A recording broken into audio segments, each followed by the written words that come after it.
اللہ جس کا چاہتا ہے رزق فراخ کر دیتا ہے اور جس کا چاہتا ہے تنگ کر دیتا ہے، اور کافر لوگ دنیا کی زندگی پر خوش ہو رہے ہیں، اور دنیا کی زندگی آخرت کے مقابلے میں بہت تھوڑا سامان ہے۔ اور کافر کہتے ہیں کہ اس پیغمبر پر اس کے پروردگار کی طرف سے کوئی نشانی کیوں نازل نہیں ہوئی؟ کہہ دو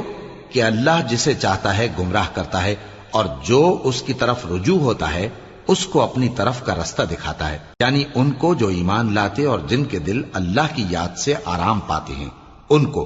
اور سن رکھو کہ اللہ کی یاد سے ہی دل آرام پاتے ہیں۔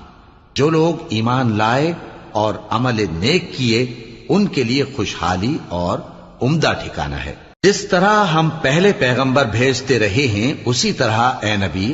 ہم نے تم کو اس امت میں جس سے پہلے بہت سی امتیں گزر چکی ہیں بھیجا ہے،